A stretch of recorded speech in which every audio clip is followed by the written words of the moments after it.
Good morning students.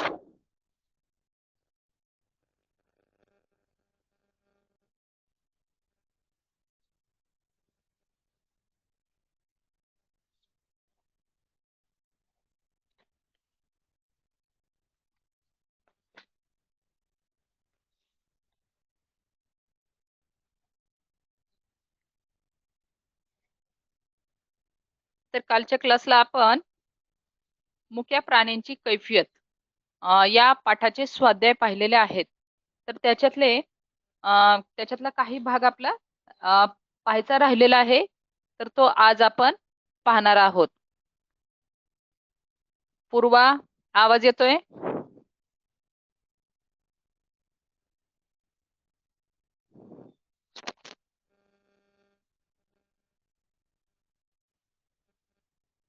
पूर्वा, आवाज येतोय?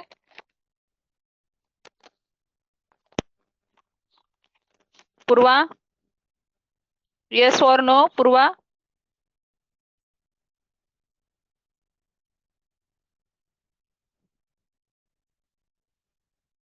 Okay. आवाज येतोय का?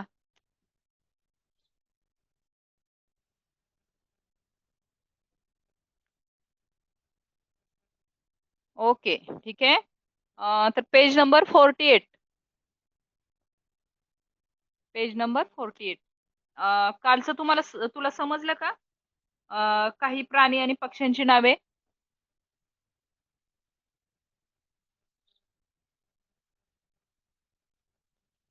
प्राणी आणि पक्षी जे आहेत त्यांची नावे आपण चौकटीमधून पाहिली. समजली तुला? पूर्वा,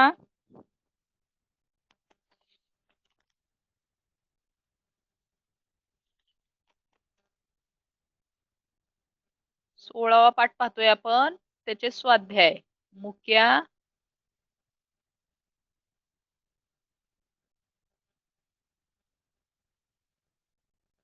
प्राण्याची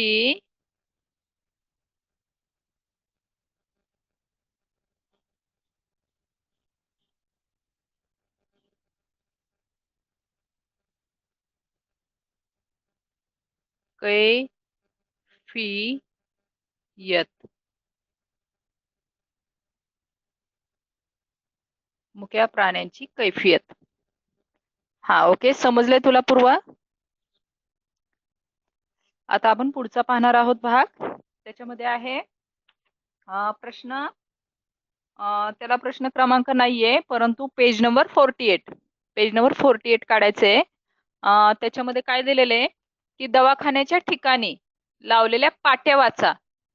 त्या पाट्यांमध्ये आपल्याला सूचना दिलेल्या असतात. या सूचनांव्यतिरिक्त आणखी काही सूचनांच्या पाट्या तुम्ही तयार करा. आता हे सूचना फलक हा आपल्याला परीक्षेसाठी प्रश्न आहे. सूचना फलक तयार करा.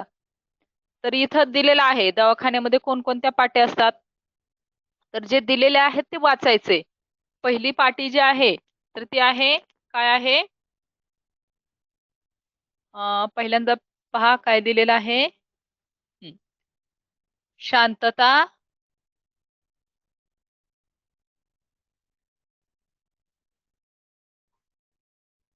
राखा. ही पहिली पाटी सूचना फलकामध्ये पाटी दिलेल्या आहे. तर शांतता राखा. आपण कुठेही गेलो, समजा दवाखान्यात गेलो, तर तिथं गेल्यानंतर तिथं ह्या सूचना लिहिलेल्या असतात की त्या ठिकाणी खूप सारे पेशंट वगैरे असतात, तर कुणालाही कुणाचा त्रास होऊ नये म्हणून शांतता राखा अशी त्या ठिकाणी सूचना दिलेली असते. पूर्वा, आवाज येतोय का? पूर्वा, आवाज येतोय?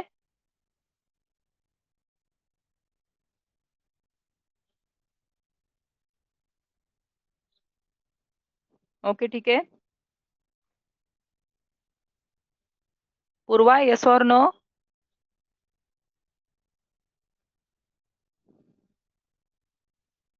आता दुसरी पाटी या ठिकाणी दिलेली आहे, ज्याच्यामध्ये सूचना आहे स्वच्छता राखा. तर अशा प्रकारे सूचना फलक आपल्याला तयार करायचे असतात. स्वच्छता राखा. स्वच्छता राखा. ओके. आता हे दोन सूचना आपण या ठिकाणी पाहिल्या ज्या दवाखान्याच्या ठिकाणी दिलेल्या असतात. इथं पहा दवाखान्याचं चित्र दिलेलं आहे. त्याच्या पुढे आहे ॲम्ब्युलन्स आहे. हा दवाखाना या ठिकाणी दिसतोय आपल्याला, वरती सुद्धा दिलेला आहे दवाखाना म्हणून लिहिलेला आहे.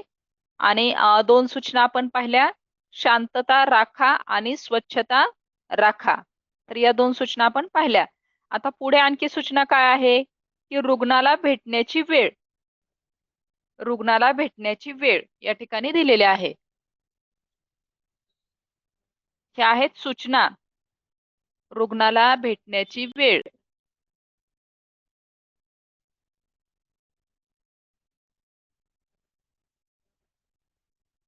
रुग्णाला भेटण्याची वेळ या ठिकाणी दिलेली आहे. रुग्णाला भेटण्याची वेळ काय आहे तर सकाळी 10 ते 11 वाजता आणि संध्याकाळी 5 ते 7 वाजता. तर अशा प्रकारे इथं रुग्णाला भेटण्यासाठी म्हणजे जो पेशंट असतो, रुग्ण असतो, त्याला भेटण्याची वेळ या ठिकाणी दिलेली आहे. सकाळची पण वेळ दिलेली आहे किती 10 ते 11 आणि संध्याकाळी 5 ते 7 वाजता. अशा प्रकारे तिथं सूचना दिलेल्या आहे. परीक्षेमध्ये आपल्याला सूचना फलक बनवायचे असतात. तर कोणत्याही ठिकाणी गेल्यानंतर सूचना फलक तयार करा. अशा प्रकारे हा ओके ठीक आहे. पूर्वा आत्ताशी तुझा रिप्लाय आला, आधी आवाज येत नव्हता का ग? हा ठीक आहे. आता पुढची सूचना आहे रुग्णाजवळ एकाच व्यक्तीने थांबावे. पुढची सूचना आहे, ह्या आहेत हॉस्पिटल मधल्या सूचना. रुग्णाजवळ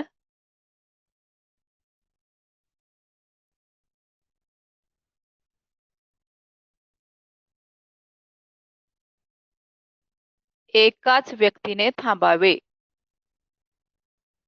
एकाच व्यक्तीने थांबावे. लक्षात आलं? रुग्णाजवळ एकाच व्यक्तीने थांबावे. ओके. पूर्वा येते लक्षात? तर ह्या अशा सूचना आपल्याला दवाखान्यामध्ये पाहायला मिळतात. आता पुढे आणखी एक 5वी सूचना दिलेली आहे.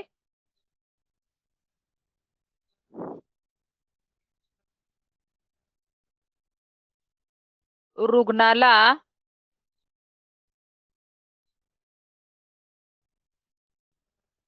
भेटायला येणाऱ्यांनी गर्दी करू नये. गर्दी करू नये. अशा प्रकारे या सूचना असतात की रुग्णाला जे भेटायला येतात नातेवाईक वगैरे, तर या नातेवाईकांनी या ठिकाणी दवाखान्यामध्ये गर्दी करायची नाही. तर त्याच्यासाठी सूचना कशी असते? सूचना ह्या रुग्णाला भेटायला येणाऱ्यांनी गर्दी करू नये अशा प्रकारे सूचना दिलेली असते. तर ह्या आहेत सूचना फलक मधील सूचना. आता वरील प्रमाणे पुढचा प्रश्न पाहायचा आहे. वरील प्रमाणे शाळेच्या परिसरात स्वच्छता विषयक पाट्या लावायच्या आहेत. तर तुम्ही कोणत्या पाट्या तयार कराल? आता आपण दवाखान्याच्या पाट्या पाहिल्या की तिथं काय होतं, पहिली सूचना काय होती, तर तशा प्रकारे आपण आता शाळेच्या आवारामध्ये, शाळेच्या परिसरात स्वच्छता विषयक पाट्या लावायच्यात. मग तुम्ही काय कराल? कोणती पाटी लावाल? आता किती पाट्या लावायच्यात आपल्याला? 5. सूचनेच्या पाट्या 5 लावायच्या आहेत. तर त्याच्यापैकी पहिली सांग पूर्वा, रिप्लाय दे. कोणती सूचना तू करू शकशील? सूचना फलक तयार करा हा प्रश्न आपल्याला परीक्षेसाठी आहे. आता शाळेसाठी आपल्याला सूचना तयार करायची. शाळेमध्ये काय काय असतं? वर्ग खोल्या असतात, नंतर पुढे झाड असतात, मोठं आवार असतं, फुलझाडे असतात. तर अशा प्रकारे यांच्या विषयी आपण या ठिकाणी सूचना, कचरा करू नये म्हणजे थोडक्यात काय की आपला वर्ग स्वच्छ ठेवा. कचरा करू नये पेक्षा थोडस आपला वर्ग स्वच्छ ठेवा अशा प्रकारे. म्हणजे असं म्हटलं की त्याच्यामध्ये हे आलंच, स्वच्छता ठेवायचं, आपला वर्ग स्वच्छ ठेवा. आता पुढे, हा ठीक आहे, केरकचरा करू नका, परिसरात केरकचरा करू नका. ओके. आता पुढे झाडांविषयी, शाळेमध्ये वगैरे गेल्यानंतर अशा सूचना असतात, आपल्याला पाहायला मिळतात. शक्यतो काय असतं की फुलझाडांना हात लावू नका किंवा फुले तोडू नका, अशा प्रकारे सूचना असते. झाडांची काळजी घ्या किंवा निगा राखा. झाडांची निगा राखा. झाडांची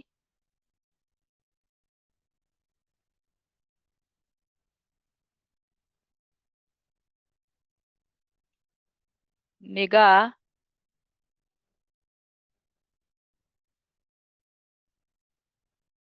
राखा. झाडांची निगा राखा.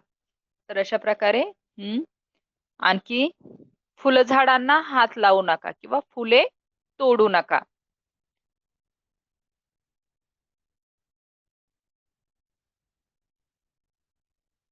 फुले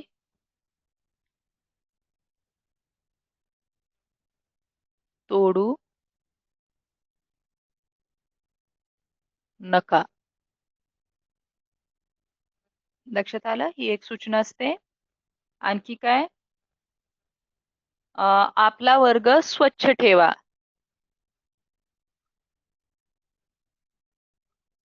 आपला वर्ग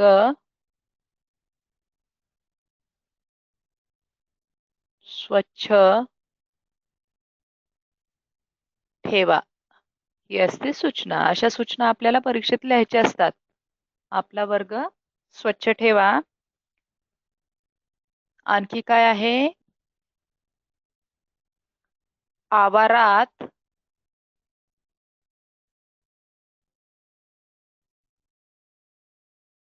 केर कचरा मध्ये डॅश द्यायचा इथं,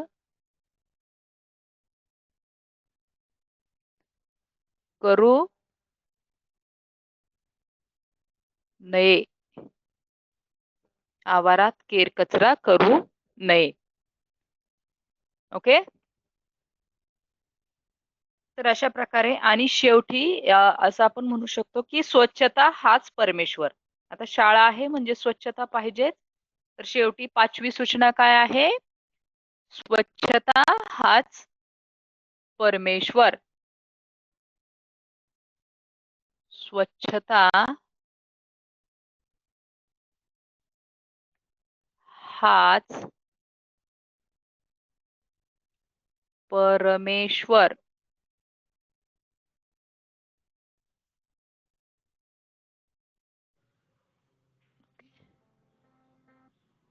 तर अशा प्रकारे स्वच्छता हाच परमेश्वर. ओके. तर अशा आपल्याला शाळेच्या परिसरामध्ये आपण त्या ठिकाणी सूचनेच्या पाट्या लावू शकतो. आणि हे सूचना फलक आपल्याला तयार करायचे. सूचनेच्या पाट्या म्हणजे सूचना तयार करायच्या. तर या आपण 5 या ठिकाणी सूचना तयार केलेल्या आहेत. आता आहे पेज नंबर 49. पेज नंबर 49 पाहायचे. ओके. Page number 49. हा, ओके. ठीक आहे. आता त्याच्यामध्ये प्रश्न आहे पर्यावरण संरक्षण. पर्यावरण संरक्षण याविषयी पाठाच्या शेवटी माणसाने केलेली प्रतिज्ञा तुमच्या शब्दात लिहा. आता शेवटी पहा, मुक्या प्राण्यांची कैफियत हा जो आपण पाठ पाहिला, त्याच्यामध्ये शेवटी आपण पाहिलं, काय पाहिलं की माणसाला थोडंसं आपल्या वागण्याचा, वर्तनाचा पश्चाताप झालेला होता. आणि तो पश्चाताप झाल्यानंतर काय म्हणतो बरं, कोणती वाक्य त्याच्या तोंडची आहेत, तर ती आपण लिहायची आहेत. मग त्याने प्रतिज्ञा केली. पहिली काय केली की आम्ही आमचे वर्तन बदलू. तर अशा प्रकारे आणखी 3 कोणकोणत्या प्रतिज्ञा त्या ठिकाणी केलेल्या आहेत त्याने, कोणकोणती वाक्य बोललेला आहे तो. त्या ठिकाणी सांगायचंय आपल्याला.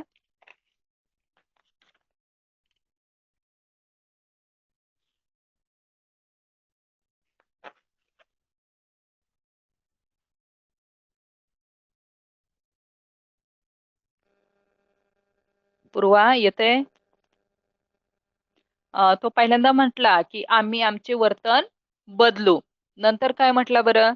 पूर्वा आवाज येतोय का? हा माणूस नंतर काय म्हटला? आधी म्हटला की आम्ही आमचं हे वर्तन बदलू. नंतर म्हटला, ठीक आहे, आवाज येत नसेल तर मी सांगते.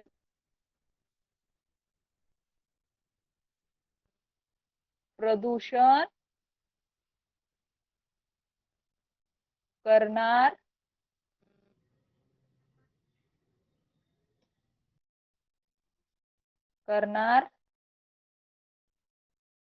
नाही. प्रदूषण करणार नाही. अशा प्रकारे तो प्रार्थनेमध्ये म्हटला. पहिलं म्हटला आम्ही आमचे वर्तन बदलू. नंतर काय म्हटला? प्रदूषण करणार नाही. आता परत तिसरं जे आहे, तो काय म्हटला? तिसरं वृक्षारोपण करू. वृक्षारोपण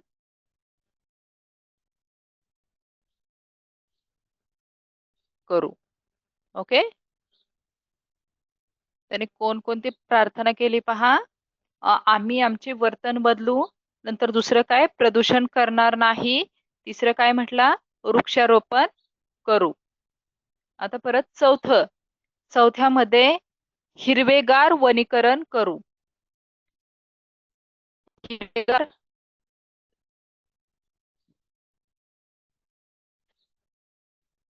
हिरवेगार वनीकरण करू म्हणजे सगळीकडे हिरवेगार अशी झाडे लावू. हिरवेगार वनीकरण करू. अशा प्रकारे तो माणूस म्हणतो. पहा, परत एकदा पाहायच्यात या चारी त्याने केलेल्या प्रतिज्ञा कोणकोणत्या आहेत?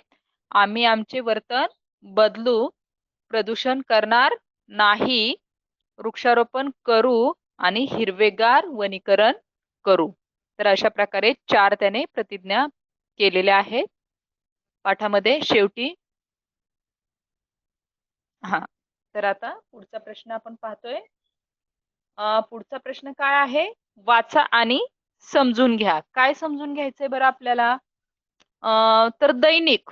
दैनिक कशाला म्हणतात? दैनिक आपण म्हणतो दैनिक. तर दैनिक म्हणजे काय? दररोज निघणारे, दररोज प्रकाशित होणारे. दैनिक म्हणजे दैनिक. दैनिक म्हणजे काय? दररोज प्रकाशित होणारे, त्याला म्हणतात दैनिक. दररोज प्रकाशित, दररोज प्रकाशित होणारे. दैनिक म्हणजे दररोज प्रकाशित होणारे, त्याला म्हणतात दैनिक. दररोज निघणारे, दररोज प्रकाशित होणारे म्हणजे दैनिक. पूर्वा लक्षात येते? हॅलो पूर्वा, लक्षात येते? अगं तू कसलंच रिप्लाय करत नाहीये. नक्की क्लास ऐकते ना तू?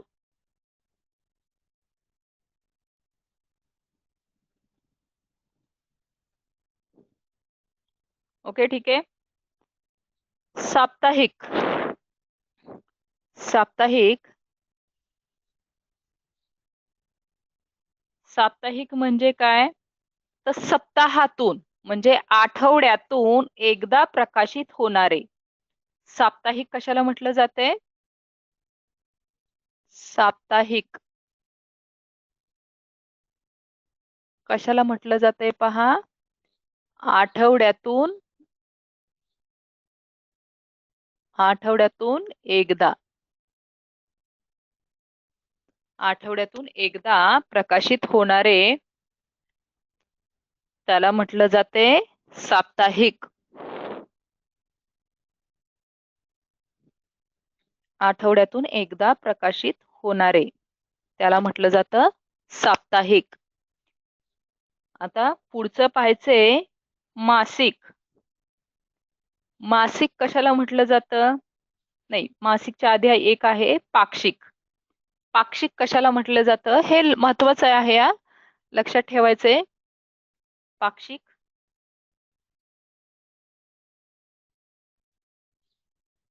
पाक्षिक कशाला म्हटलं जातं? 15 दिवसातून एकदा प्रकाशित होणारे. 15 दिवसातून एकदा प्रकाशित होणारे त्याला म्हटलं जातं पाक्षिक. ऐकायला येते पूर्वा? 15 दिवसातून एकदा प्रकाशित होणारे ते काय असतं? पाक्षिक. ओके, ठीक आहे. आता आपण पुढे जाऊयात. आता आपण पाहायचंय मासिक. तर मासिक म्हणजे काय? की जे महिन्यातून एकदा प्रकाशित होतं. प्रकाशित होतं म्हणजे ते निघणारे, महिन्यातून एकदा निघणारे, प्रकाशित होणारे त्याला म्हणतात मासिक. मासिक म्हणजे महिन्यातून एकदा प्रकाशित होणारे. मासिक म्हणजे महिन्यातून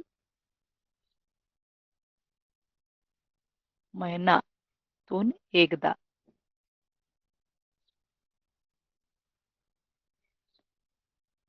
महिन्यातून एकदा प्रकाशित होणारे त्याला म्हणतात मासिक. ओके, लक्षात येते पूर्वा? ठीक आहे. आता आपण पुढे जाऊयात. आतापर्यंत आपण पाहिलं दैनिक, साप्ताहिक, पाक्षिक आणि मासिक. एवढं लक्षात आले पूर्वा? ओके ओके, ठीक आहे. आता आपण पाहतोय त्रैमासिक. आता त्रय म्हणजे काय? 3. मासिक म्हणजे महिने. 3 महिन्यातून एकदा प्रकाशित होणारे म्हणजे काय? त्रैमासिक. आता आपण काय पाहतोय? त्रयचा अर्थच काय आहे? मासिक म्हणजे महिने. त्रैमासिक 3 महिने म्हणजे 3 महिन्यातून एकदा प्रकाशित होणारे. त्रय म्हणजे काय?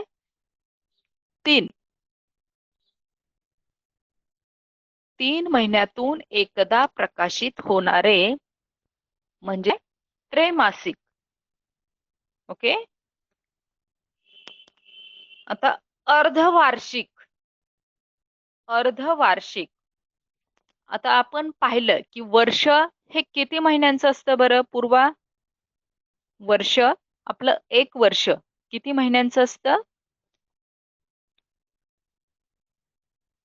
अर्धवार्षिक.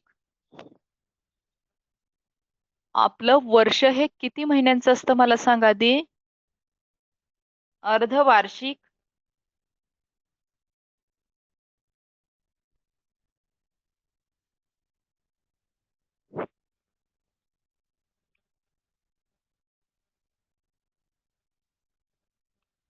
अर्धवार्षिक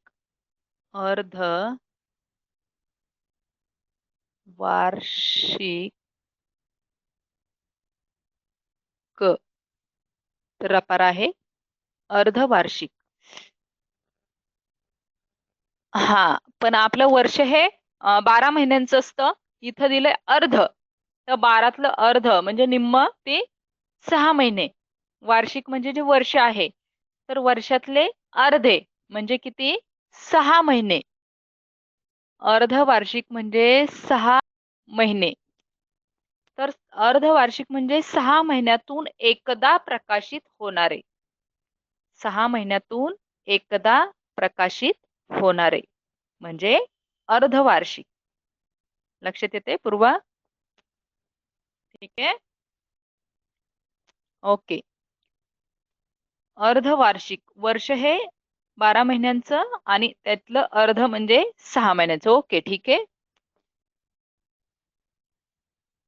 आता पुढचं पाहायचंय आपल्याला वार्षिक.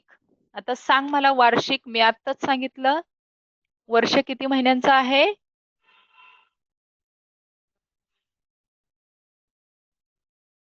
वर्ष किती महिन्यांचं आहे? चुकते हे, एक मिनिट इथे. वार्षिक.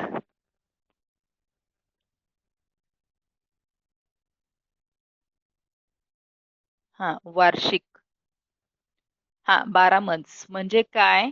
तर वर्षातून एकदा प्रकाशित होणारे, म्हणजे 12 महिन्यातून एकदा प्रकाशित होणारे, किंवा वर्षातून 12 महिनेच म्हणजे वर्ष, वर्षातून एकदा प्रकाशित होणारे असं सुद्धा लिहू शकता, किंवा 12 महिन्यातून एकदा प्रकाशित होणारे असं सुद्धा आपण लिहू शकतो. ओके, इथपर्यंत समजलंय? ओके, ठीक आहे. आता पुढे आहे, आपण समजून घेऊया. तर आपण फक्त समजून घ्यायचं, इथं उत्तर वगैरे सर्व दिलेले आहेत, फक्त वाचायचे आणि समजून घ्यायचे. खालील वाक्यातील अधोरेखित शब्द पहा.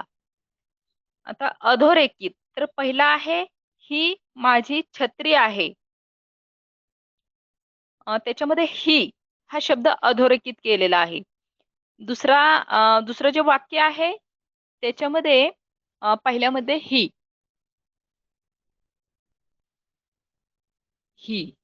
हा शब्द दिलेला आहे. आणि दुसरा आहे तू, कोणाचा मुलगा आहेस, तर तू याला अधोरेखित केलेला आहे. तू कोणाचा मुलगा आहेस याच्यामध्ये तू याला अधोरेखित केलेला आहे. मी कालच गावाहून आलो. मीला अधोरेखित केलेला आहे मी. ओके. आणि जी वेगाने पळेल ती जिंकेल, त्याच्यामध्ये जी आणि ती. जीला केलेला आहे अधोरेखित, आणि ती या शब्दांना अधोरेखित केलेला आहे. तर अधोरेखित केलेले शब्द हे कसे आहेत? एकाक्षरी आहेत, एकाच अक्षराचे आहेत. म्हणजे ही याच्यामध्ये एकच अक्षर आहे. तू, मी, जी, ती याच्यामध्ये एकच अक्षर आहे. म्हणजे हे सर्व जे आहेत ते एकाच अक्षर आहेत. एकाक्षरी शब्दांना द्यायची वेलांटी किंवा उकार नेहमी दीर्घ लिहितात. पहा, ज्यावेळी आपण हे एकाक्षर लिहिणार आहे तेव्हा त्याला जी वेलांटी आहे, पहा इथं वेलांटी, इथं उकार, तर हे दीर्घ दीर्घ असतात. म्हणजे इथं पहा, दुसरी वेलांटी दिलेली आहे, दुसरा उकार दिलेला आहे, दुसरी वेलांटी, दुसरी वेलांटी, दुसरी वेलांटी, तर अशा प्रकारे दीर्घ वेलांटी दिलेली आहे. तर इथं लक्षात येते, या नियमाला फक्त नी हा शब्द अपवाद आहे. याला फक्त अपवाद काय आहे? कोणता शब्द आहे? नियम काय सांगितला आपल्याला? की एकाक्षरी शब्द हे कसे असते? नेहमी दीर्घ, त्याला दीर्घ वेलांटी म्हणजे दुसरी वेलांटी असते, दुसरा उकार असतो. परंतु अपवाद जो शब्द आहे तो कोणता? नी. नी हा शब्द त्याला, या नियमाला अपवाद आहे. कारण नी हा शब्द एकाक्षरी असून सुद्धा त्याला वेलांटी आहे ऱ्हस्व, म्हणजे पहिली. खालील शब्दांपासून वाक्य बनवा. आता याच्यातून आपल्याला दिलेले आहेत, खाली शब्द दिलेले आहेत, एकाक्षरी आहेत. ती, तर त्याच्यापासून आपल्याला वाक्य बनवायचे आहेत. जसं वरती दिलेले आहेत, ही माझी छत्री आहे, तशा प्रकारे तीचं वाक्य बनवायचं आहे. पूर्वा ऐकायला येते? आपल्याला वाक्य कशाचं बनवायचं आहे? ती. Yes, okay. तर तीचं वाक्य बनवायचं आहे तू. वरती जे आपण वाचलं ते लक्षात आले तुझ्या? आता तीचं वाक्य तू बनवायचं आहे.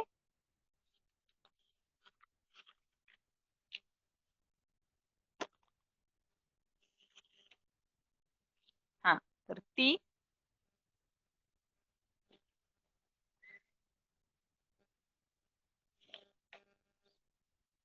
ती मुलगी आहे. ओके, ठीक आहे. ती मुलगी खेळत आहे असं लिहिलं तर थोडं जास्त अर्थपूर्ण होईल.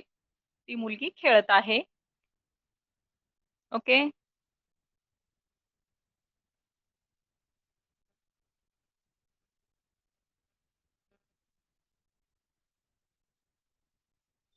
पी. पी म्हणजे पिणे.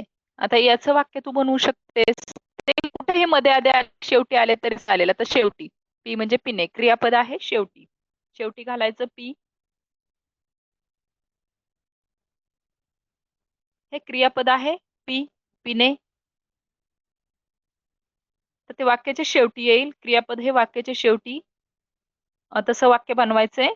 ऐकायला येत असेल पूर्वा, तर वाक्य बनव.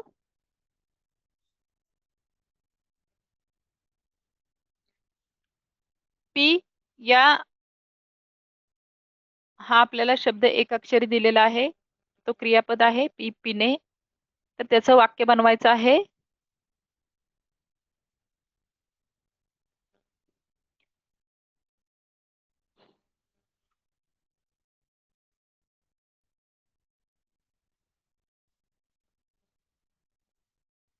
तू हा ओके.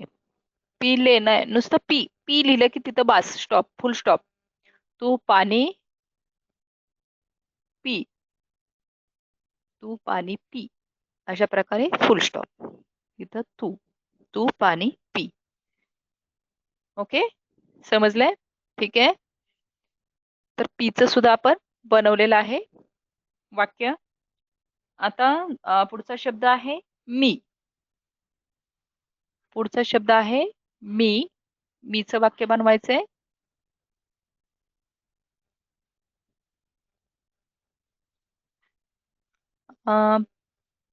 सुरुवातीत तिने पाणी पिले असं नाही. पीचं फक्त आपल्याला बनवायचं होतं. तू पाणी पी हे वाक्य आपण बनवलं. आता मीचं बनवायचंय. मी कुठे येईल? पहिल्यांदा येईल.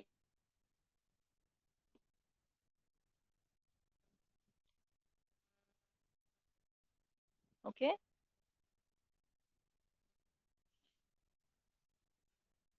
आता कशाचं बनवायचंय? मी.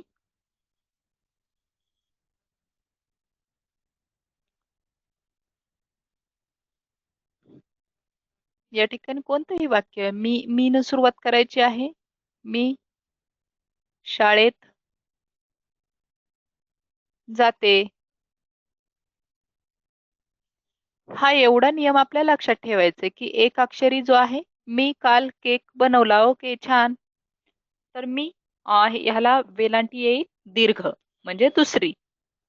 एकाक्षरी शब्दाला नेहमी दुसरी वेलांटी आणि दुसरा उकार असतो. फक्त नी ज्याला पहिली वेलांटी असते तो या नियमाला अपवाद आहे.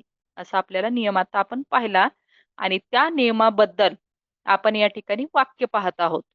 ओके.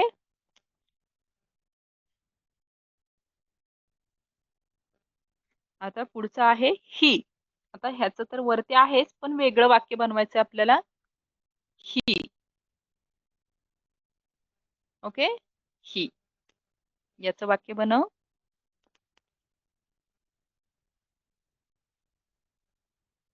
ही च वाक्य बनवायचं आहे.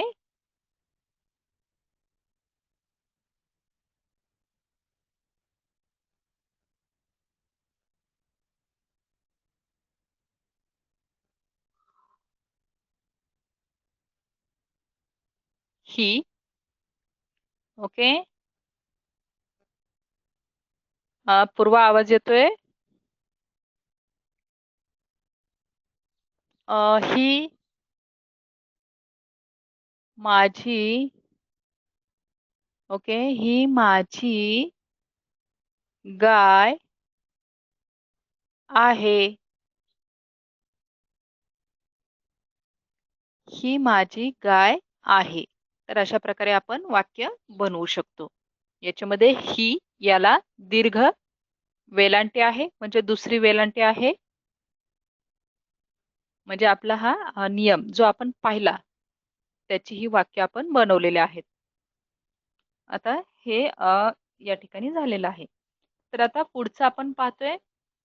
पुढील शब्द वाचा. आणि शब्दातील शेवटच्या अक्षराला दिलेली वेलांटी उकार समजून घ्या. जसं चिमणी,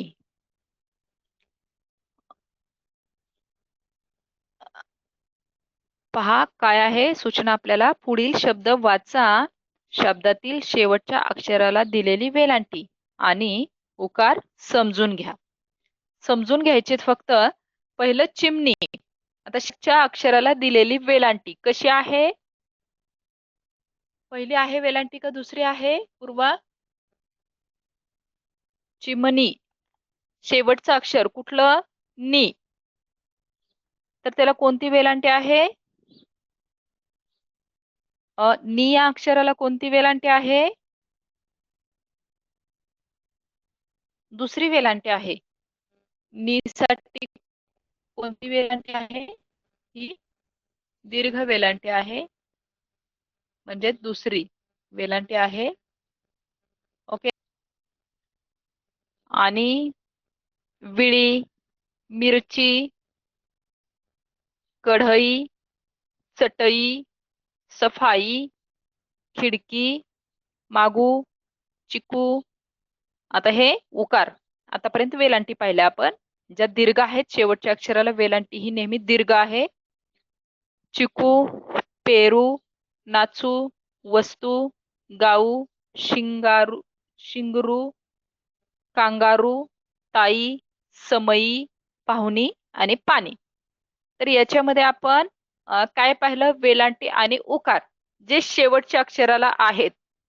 तर त्याच्यासाठी नियम आहे. कोणता नियम आहे? की मराठी भाषेत शब्दातील शेवटच्या अक्षराला द्यायची वेलांटी किंवा उकार नेहमी दीर्घ लिहितात. परंतु या नियमाला अपवाद कोण आहेत आणि परंतु. पहा, शेवटचं जर अक्षर असेल, शेवटचे अक्षर, त्याला उकार आणि वेलांटी कसे असतात? कसे असतात? दीर्घ. नेहमी दीर्घ म्हणजे दुसरे असतात. परंतु त्याला अपवाद कोण आहेत? अपवाद कोण आहेत? परंतु ह्याच्यामध्ये पहा, तला कुठला उकार दिला? पहिलाच दिला, ऱ्हस्व दिला. आणि परंतु आणि अपवाद आणि अशा प्रकारे हे दोन शब्द अपवाद आहेत. या नियमाला अपवाद आहेत. कसे अपवाद आहेत? की यांचा तचा उकार हा ऱ्हस्व आहे, म्हणजे पहिला आहे. आणि हा शेवटनी शब्द असून सुद्धा तो ऱ्हस्व नाही, तर दीर्घ आहे, म्हणजे त्याला पहिली वेलांटी आहे. तर अशा प्रकारे हे दोन शब्द त्या आपल्या नियमाला अपवाद आहेत. आपला नियम कोणता होता? की मराठी भाषेत शेवटच्या अक्षराला द्यायची वेलांटी किंवा उकार हा नेहमी दीर्घ लिहितात. आणि या नियमाला कोण अपवाद आहेत? परंतु आणि हे दोन शब्द अपवाद आहेत. तर या ठिकाणी आपण दोन शब्द पाहिले, दोन नियम पाहिले आणि दोन्ही नियमामध्ये काहीतरी अपवाद आहेत. पहिल्या नियमामध्ये कोण अपवाद होता? नी हा शब्द अपवाद होता. नी न नळाचा, त्याला पहिली वेलांटी, तो अपवाद होता. तो नियम काय होता?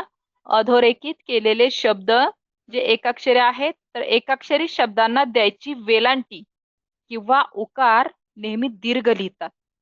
एकाक्षरी, जसं ही, तू, मी हे शब्द आपण एकाक्षरी पाहिले, त्याला वेलांटी असेल किंवा उकार असेल, तो नेहमी दीर्घ असतो. पण फक्त त्याला अपवाद कोण आहे? नि हा शब्द. पहिल्या नियमाला नि हा शब्द अपवाद आहे. आता आपण पाहिला दुसरा नियम. त्याच्यामध्ये काय होतं? मराठी भाषेत नेहमी शब्दातील शेवटच्या अक्षराला द्यायची वेलांटी आणि किंवा उकार नेहमी कसा लिहितात? दीर्घ म्हणजे दुसरा लिहितात. परंतु या नियमाला कोण अपवाद आहेत? परंतु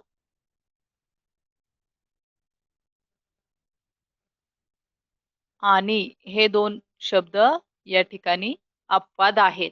लक्षात येते पूर्वा? हे लक्षात आलं तुला? हे दोन नियम आपण व्याकरण शुद्ध लेखनाचे दोन नियम या ठिकाणी पाहिले. खूप महत्वाचे आहेत, कारण बऱ्याच वेळा मुलांच्या अगदी 6वीतली मुलं असो किंवा 10वीतली मुलं असो, उकार वेलांट्या कशा द्यायच्या लक्षात येत नाहीत, कुठेही काहीही देतात. तर अशा प्रकारे हे नियम आहेत. हे दोन नियम आता आपण पाहिलेले आहेत. असे बरेचसे नियम आहेत, ते आपण पुढे पाहणारच आहोत. हे इथपर्यंत लक्षात आले? ओके, ठीक आहे.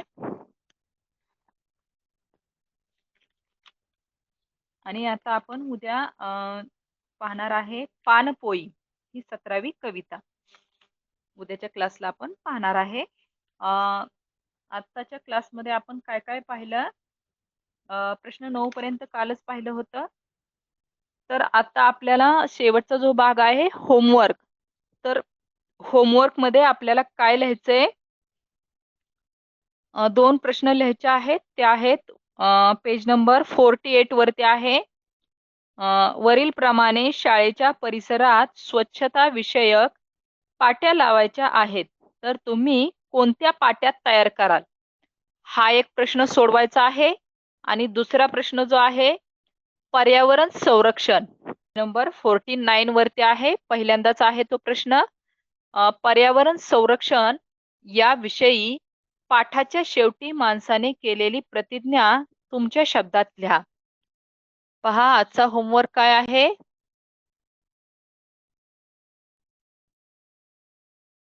होमवर्क काय आहे? पेज नंबर 48 त्यातला जो असा 2 नंबरला दिलेला आहे क्वेश्चन काय आहे? शाळेच्या परिसरात स्वच्छता विषयक पाट्या लावायच्या आहेत, तर तुम्ही कोणत्या पाट्या तयार करा. हा एक प्रश्न लिहायचा आहे. आणि 49 वरचा, पेज नंबर 49 वरचा जो पहिला दिलेला आहे प्रश्न तो लिहायचा आहे. तर हे 2 प्रश्न लिहून पाठवायचे आहेत. तो आहे तुमचा आजचा गृहपाठ. तर इथपर्यंत सर्व समजलंय पूर्वा?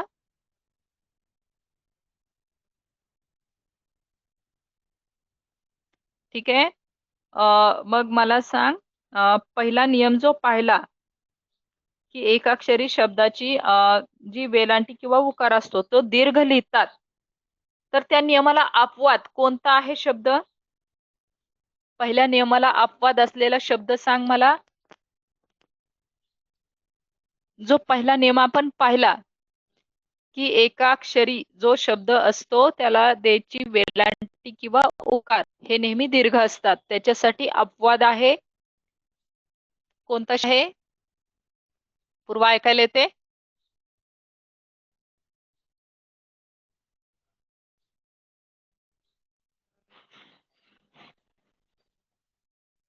नी एक शब्द त्याला अपवाद आहे. आणि दुसरा आपण नियम काय पाहिला की मराठी भाषेत शब्दातील शेवटच्या अक्षराला द्यायची वेलांटी किंवा उकार, शेवटचं जे अक्षर आहे जसं चिमणी, न ला कुठली वेलांटी दिली? दुसरी. जसं चिकू, क ला कुठला उकार दिला? दुसरा, म्हणजे दीर्घ असतो. नेहमीच शेवटच्या अक्षराचा उकार किंवा वेलांटी दीर्घ असते, परंतु या नियमाला अपवाद आहेत. कोण कोण आहेत? पहिला आहे आणि, आणि दुसरा आहे परंतु. अशा प्रकारे त ला पहिला उकार आहे परंतु. इथं लिहिते परंतु, नीट दिसत नसेल तर. हा आहे पहिला उकार. ओके, ठीक आहे. तर हे 2 आपण शुद्ध लेखनाचे नियम पाहिलेले आहेत. उद्या होमवर्क करून पाठवायचं आहे, आजच करायचं आहे. Okay, thank you.